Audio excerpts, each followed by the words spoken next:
Je salue les participants, les invités de la semaine russe de l'énergie. La plateforme autoritaire, la plateforme très reconnue qui discute des questions principales de l'énergie. Cette discussion est très importante, d'autant plus que le secteur combustible-énergie maintenant vit une crise assez aiguë. Et cette crise est liée à l'instabilité des ressources énergétiques et aussi les déséquilibres de l'offre et de demande, ainsi que des actions qui sapent le marché. Il s'agit de ceux qui ne pensent qu'à leur propre ambition géopolitique. Ils ont une discrimination ouverte sur le marché et si ça ne va pas, ils anéantissent l'infrastructure des concurrents.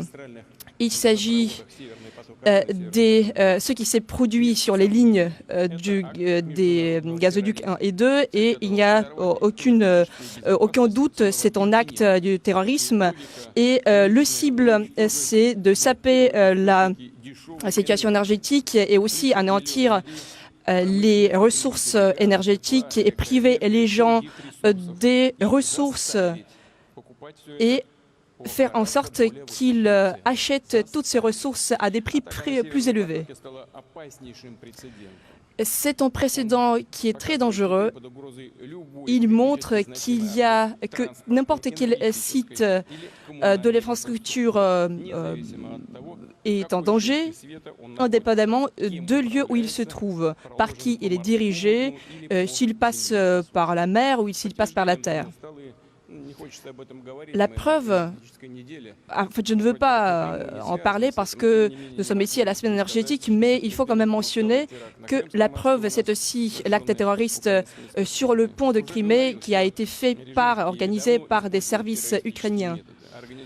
Ce régime utilise depuis longtemps ces techniques, procède à des purges et ensuite postent tout cela sur Internet, puis ils réalisent qu'ils ont commis une erreur et puis ils effacent ces messages sur Internet.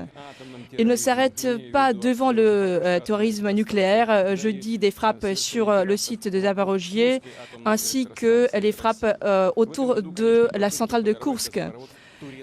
Et aussi, il s'agit des tentatives de frapper le Turk Stream.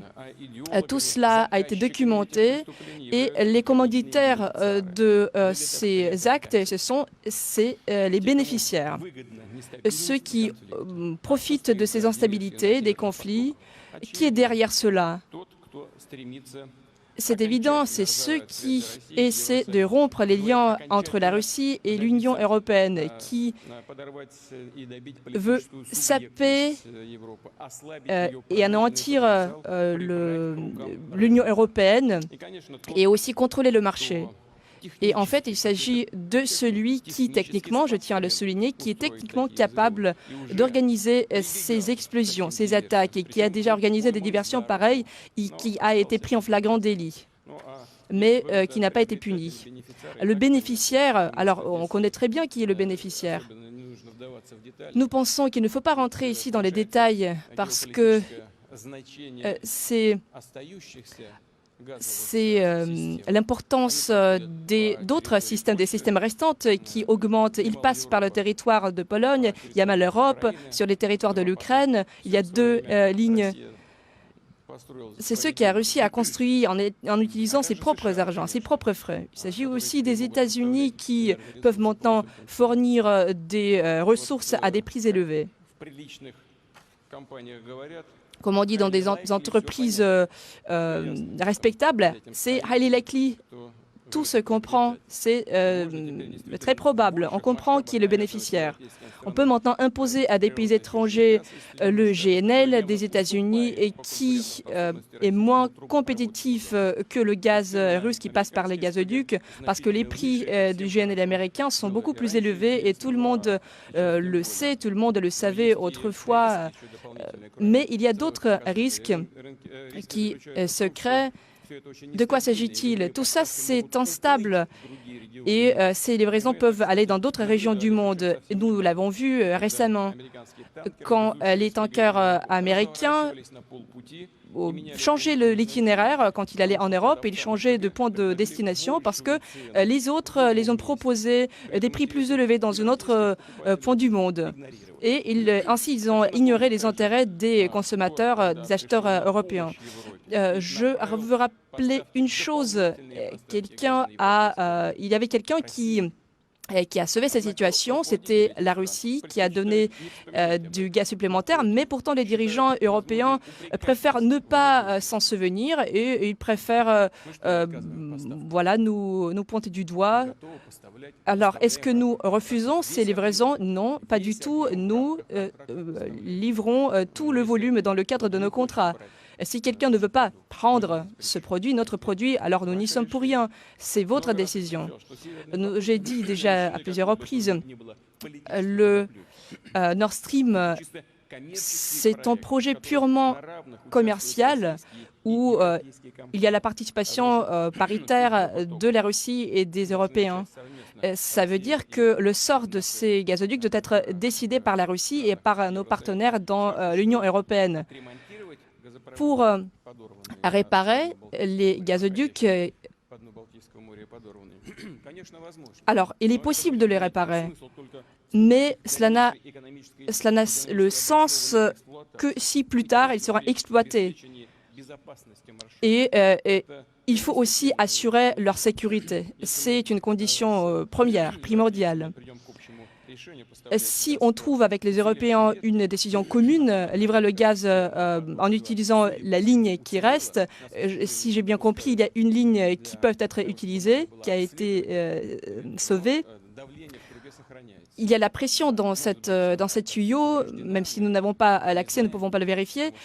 Nous ne savons pas parce que nous ne pouvons pas accéder aux travaux d'observation, mais nous estimons qu'il peut être utilisé. Sa puissance et capacité, c'est 27,5 milliards de mètres cubes par an. C'est 8% de toutes les importations du gaz en Europe. La Russie est prête à faire ses livraisons et la balle est dans le camp des Européens, comme on dit.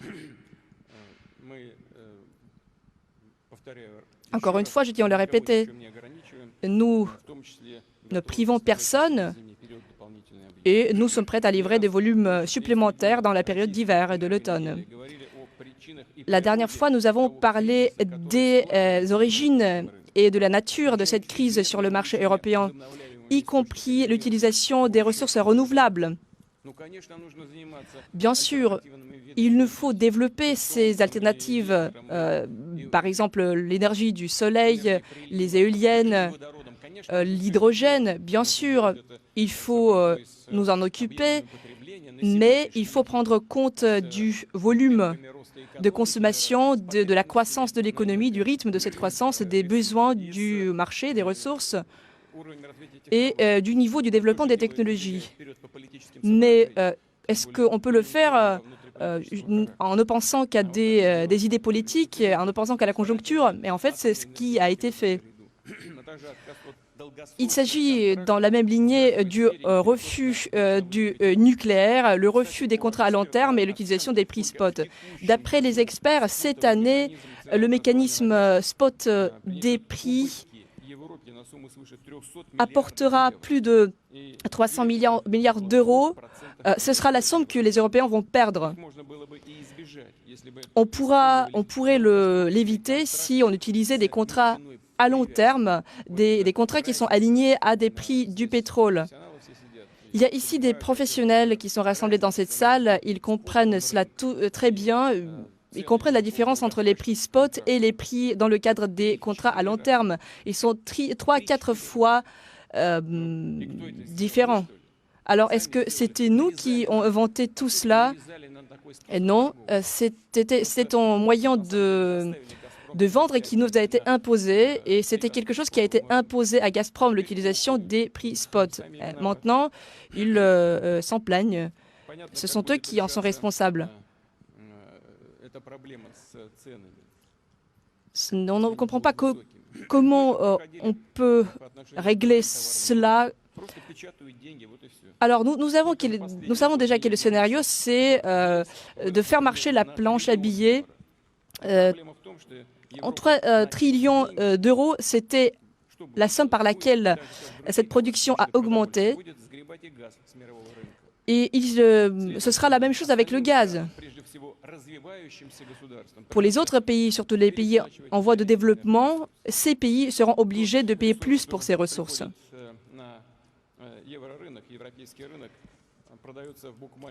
Ce qui arrive sur les marchés européens, ça se vend 3 fois plus cher. Et ensuite, cela contribue aussi à l'inflation. Dans l'Union européenne, elle est de 10%. Ce sont les Européens ordinaires qui en souffrent. Les tarifs qu'ils payent ont augmenté par 3 et la population, comme au Moyen-Âge, maintenant préserve du bois pour se réchauffer en hiver. Est-ce que la Russie est pour rien? Non, on essaie de rejeter la faute sur autrui. En l'occurrence, sur la Russie. Ce sont eux qui en sont coupables. Ce n'est même pas le résultat des actions dans le cadre d'une opération militaire spéciale. En Ukraine, dans le Donbass, non, pas du tout. C'est le résultat du politique erroné dans le secteur énergétique et pendant les années qui ont précédé. Les entreprises locales en souffrent. Les rythmes de production peuvent être comptés à des chiffres qui n'ont que 2 chiffres. Le business doit soit se fermer ou de trouver une autre juridiction. Là-dessus, je dois noter quelques données statistiques. D'après les données des Européens eux-mêmes, d'après l'Union européenne, les exportations en Russie étaient de 89 pendant l'année 2021. Alors, 89,3 milliards et les importations, 162,5 milliards. Déficit, 73, c'était en 2021. Et pendant les premiers trimestres de cette année, ce déficit a augmenté jusqu'à 103,2 milliards d'euros. Quelle est la raison? Nous vendons nos produits. Nous sommes prêts à acheter des produits européens, mais ce sont eux qui ne veulent pas les vendre. Ils ont introduit l'embargo sur un groupe de produits, un autre groupe de produits. C'est de là que vient le déficit. Ils vont rejeter cette faute sur nous. Alors nous vendons à des prix du marché. Nous sommes prêts à acheter vos produits, mais vous ne vendez pas vos produits. Le déficit augmente en résultat. Et ce n'est pas notre faute. Il ne faut pas refuser la coopération avec la Russie. Qu'est-ce que je voudrais aussi noter? Et cela est souligné par les fonctionnaires européens de haut niveau. Le bien-être des Européens de ces dernières 10 ans se basait sur la coopération avec la Russie. Le refus partiel des produits de la Russie impacte déjà l'économie de l'Union européenne, mais au lieu de travailler sur le retour des avantages compétitifs, ses propres avantages compétitifs, par exemple en utilisant des hydrocarbures russes, les pays européens ne font qu'exacerber les tensions, notamment dans le domaine du prix du pétrole. Ici, il ne s'agit pas uniquement de l'Europe, mais aussi de l'Amérique du Nord. C'est ce qui est prévu depuis le décembre de l'année en cours. Je vais citer le lauréat du prix Nobel. Si vous voulez créer le déficit, par exemple le déficit des tomates, il faut juste introduire la loi selon laquelle les marchands de détail ne peuvent vendre des tomates que de 2 cents en foot. Et tout de suite, vous allez recevoir le déficit des tomates. C'est la même chose avec le gaz et le pétrole. Fin de citation. C'était la citation de Milton Friedman. Il est mort en 2006 et Milton Friedman n'avait aucun lien avec le gouvernement de la Fédération de Russie. Il ne peut pas être traité comme un agent d'influence russe. Il semble que ce sont des vérités universelles, mais pourtant, les autorités européennes ne veulent pas le voir et elles suivent les ordres de déindustrialiser leur pays. de baisser le niveau de vie de leurs citoyens et cela, évidemment, aura des conséquences. Il faut comprendre que si on limite les prix du pétrole de la Russie ou des autres pays, créer le plafonnement, cela ne va qu'exacerber le climat d'investissement dans l'énergie globale. Et cela va provoquer ensuite le déficit global mondial des ressources en énergie, leur coût, ce qui va frapper avant tout les pays les plus pauvres. C'est inévitable, ces conséquences sont tout à fait évidentes et inévitables. Les spécialistes, notamment les spécialistes dont je viens de citer en parlent tout le temps. Aucune intervention l'utilisation des réserves pétrolières ne corrigeront pas cette situation. Les ressources en volume nécessaire n'existent tout simplement pas. Il faut s'en rendre compte.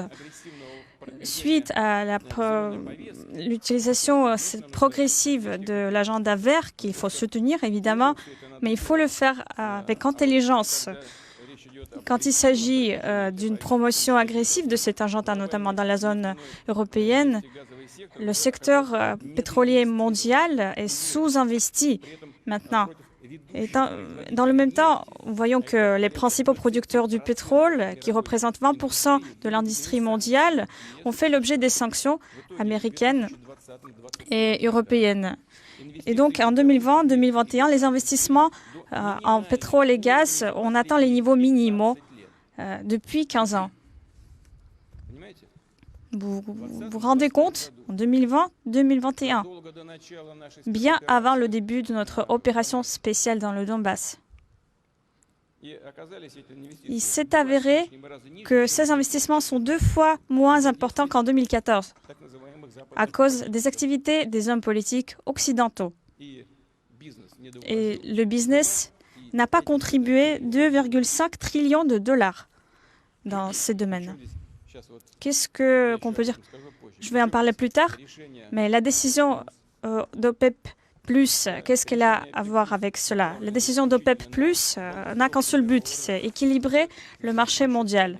Mais ils ont déjà accusé l'OPEP+, et leur décision. C'est vrai que nous voyons qu'ils essaient de cacher leur propre erreur par autre chose. Je vais en parler encore. Encore un point important que je vais noter.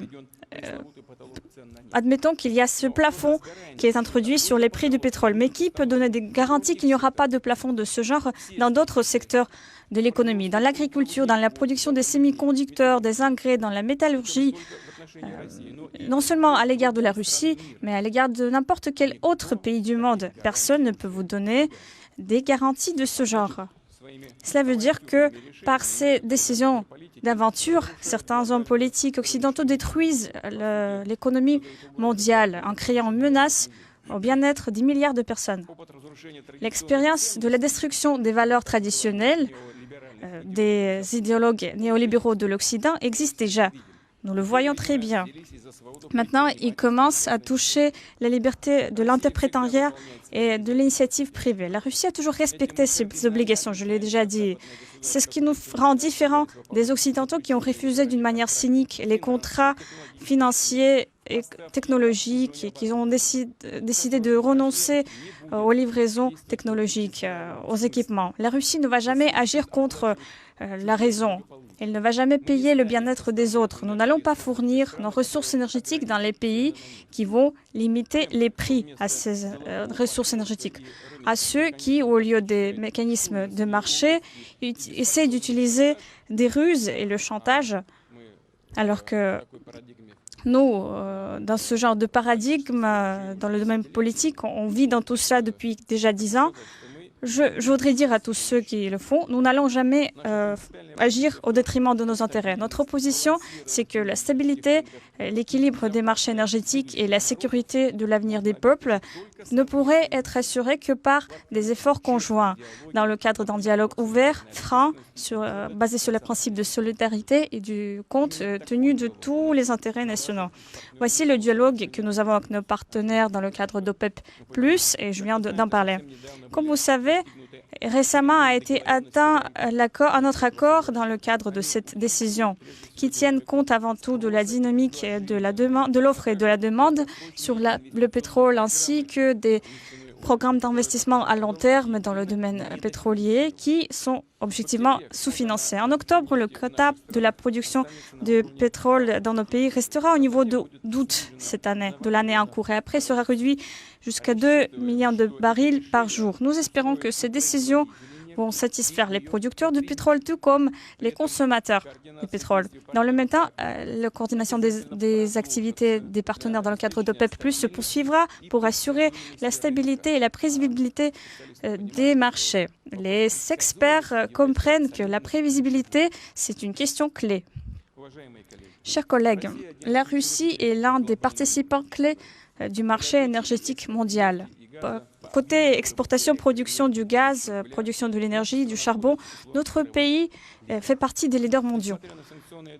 Malgré la pression des sanctions et les sabotages sur l'infrastructure, nous n'avons pas l'intention de céder nos positions. Nous allons continuer à assurer la sécurité énergétique et la stabilité. Nous allons développer la coopération avec les pays qui ont l'intérêt à les faire. La production de pétrole est déjà même un niveau plus élevé que l'année dernière. À l'horizon 2025, nous avons l'intention d'atteindre le volume général des exportations pétrolières, tout comme de la production du pétrole, à peu près au niveau actuel. Nous allons le maintenir au niveau actuel. Qu'est-ce que je voudrais ajouter? Ces dernières années, la production du pétrole en Russie était dépendante des équipements étrangers. Mais d'ici 2025, nous avons l'intention de faire en sorte que la part de notre équipement produit en Russie sera de 80%. Malgré le départ des entreprises occidentales, nous allons assurer la production du pétrole dans les volumes nécessaires. En ce qui concerne le gaz russe, nous allons placer nos produits sur les marchés internationaux. Nous voyons que de tels projets comme Sila Sibiri, Turkish Stream montrent leur efficacité. Nous avons ce Turkish Stream, nous avons aussi Global Patok qui fonctionne. Pour Turkish Stream, 14 milliards de mètres cubes sont déjà transférés en Europe. Ce n'est pas un grand volume, mais quand même, c'est pas mal. Qu'est-ce que je voudrais dire à ce sujet?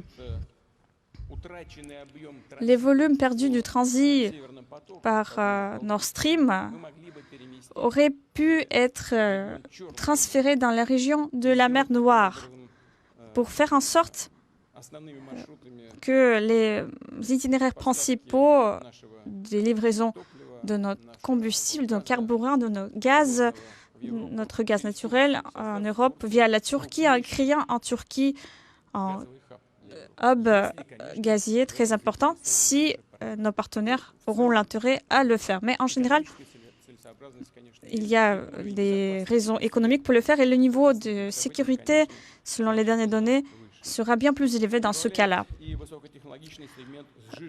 Le GNL et sa production en Russie en août a augmenté de 60%, presque 60%.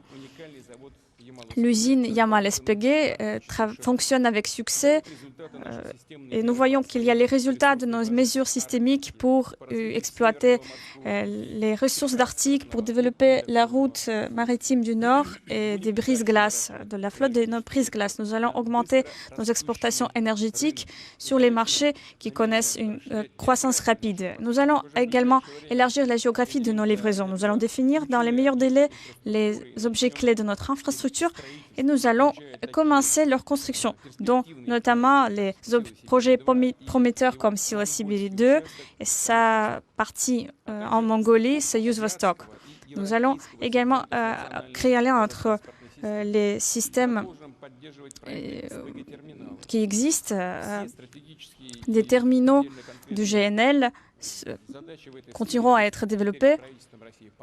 Et les tâches ont été fixées devant le gouvernement et je suis certain qu'ils vont être résolus. Nous allons également passer à des paiements en devises nationales dans le cas de nos livraisons. L'un des exemples que je vais citer, les partenaires chinois de Gazprom ont décidé de payer en roubles et en yuan. Certains partenaires européens, comme vous le savez, ont également passé au paiement en devise nationale de la Russie, en roubles. Chers collègues, la Russie reste sans aucun doute l'un des principaux participants du marché international de l'énergie. Mais notre objectif clé est de faire en sorte que le secteur de combustible et d'énergie russe travaille pour augmenter la compétitivité de notre pays, pour travailler sur l'amélioration de la vie dans notre pays et ses différentes parties. L'augmentation des volumes du traitement des matières premières, c'est un autre point important. Nous avons beaucoup de projets dans ce sens, notamment dans l'Extrême-Orient. Nous avons lancé des projets pour développer la pétrochimie de petit tonnage et de grand tonnage. Le nombre de projets de ce genre va augmenter dans les années à venir. Nous avons également des projets de gazification sociale. Il s'agit des maisons dans les petites localités où il y a des réseaux de gaz. Début octobre, plus de 300 000 maisons ont eu la possibilité de se connecter au gaz. Dans le même temps, le coût d'équipement de gaz, c'est un grand fardeau, c'est une charge importante sur le budget familial. Nous avons parlé de ça. Il s'agit des familles nombreuses, des vétérans, des familles des anciens combattants, des familles aux faibles revenus. Il faut les aider. Nous allons le faire. De quoi s'agit-il? Je demande les autorités régionales d'assurer les subventions aux citoyens au besoin pour acheter des équipements de gaz et pour organiser des travaux sur leur terrain. Cette subvention devrait représenter au moins 100 000 roubles pour une connexion. Je comprends que les possibilités de différentes régions sont différentes. Je parle des possibilités budgétaires. Et donc, dans les entités où le budget est faible, des ressources fédérales seront ajoutées. Je demanderai au gouvernement de contrôler la mise en œuvre de cette mesure, d'évaluer s'il faut prendre des mesures supplémentaires. Une autre solution que nous avons trouvée, qui est toute neuve, c'est d'inclure les écoles dans le programme de gazification nationale. Je pense qu'il est correct, dans les meilleurs délais, pour le gouvernement et Gazprom de prendre des décisions similaires pour des institutions médicales de tout genre. Ainsi, les sites sociaux, médicaux, d'enseignement auront une source d'énergie écologique et pure et bon marché, ce qui est très important pour les régions rurales. Étant donné les dernières demandes, l'augmentation du nombre de sites connectés au gaz, je demanderai de prolonger ce programme de gazification hors l'horizon de 2022. Malgré les situations difficiles générales, les systèmes énergétiques continuent de se renouveler. Cette année, nous avons modernisé les sites sur plus de 2000 de volume de plus de 2000 MW. Cette approche systémique nous permet de maintenir les prix de l'énergie au niveau le plus bas en Europe. Je vous rappelle que dans les pays de l'Union européenne, ces prix ont augmenté de plusieurs fois. Une attention particulière devrait être accordée à la sécurité du système énergétique et de l'énergie. Pour les régions en difficulté, des programmes spéciaux ont été développés cette année. Je demande au gouvernement de les mettre en œuvre dans les meilleurs délais. Chers amis, l'énergie mondiale actuelle fait face à des défis inconnus avant. Dans cette situation, la communauté internationale a été chassée par des actions myopes des pays occidentaux. La recherche d'une sortie constructive de cette situation devrait faire l'objet des discussions dépolitisées et détaillées, notamment dans le cadre de la semaine énergétique. La Russie est prête à un partenariat confidentiel dans ce domaine, au développement stable de nos relations. aux livraisons de l'énergie sûre. Et je crois que c'est l'approche préférée de la majorité de nos partenaires. Je vous souhaite un travail réussi. Je vous remercie pour votre attention.